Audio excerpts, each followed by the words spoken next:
Anak ni Kapitan. Oh, mangaral ni Katutoy. Ha? Ay, oo.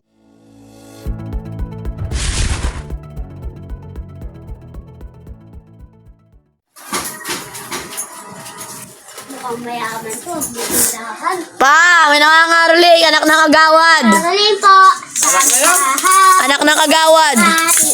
Anak ng dawat. Nawawagati. Ang ibigay sa hari. Araw-araw ay magiging Pasko lagi. Ang galing ko, ang pagparito. Dili ko yung agina. Naman ito magbilang. Ay, magbigay. Kanina pa ako dito nakanta. Ano sinasabi ka? Ay, wala ko. Ano ba sinasabi ka? Ay, wala ko. Ah. Sasakaling kami pamika.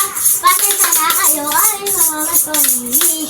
Luwag na itin, makili. Luwag na itin. Ako naman, naririnig din ako. Oh, ayos ito, ayos ito. Oh, sulo ka naman.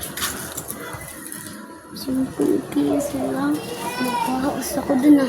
Oo, napakarito. Damdam ng tindahan. Few moments later. Pa, may nangangaruling, anak ng kapitan. Ah, paano mo nalaman ka ng Kapitan? Ay, mo ang karatula iyo. Pakatin nga. Anak ni Kapitan. Oh, mangaral ni Katutoy. Ha? Ay, oo. Ay, huwag ka na kumanta. Mapapagod ka lang. Ikaw ba yung bunsong anak ni Kapitan? Ha? Ay, huwag ka na kumanta. Bibigyan na lang kita ng 100, ha? Sabihin mo kay Kapitan sa tatay mo, ha?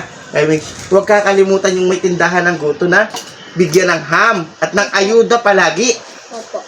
Huwag kakalimutan sa ayuda, ha? Ang cute ng anak ni Kapitan. Sige, huwag mong kakalimutan sa dati mo, ha? Sabihin mo, ha? Sige na. Ingat!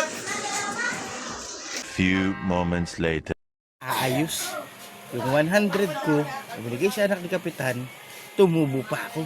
Magkano yung ham? Tsaka yung palagi ako bibigyan ng ayuda. Kaya dapat malakas tayo kay Kapitan.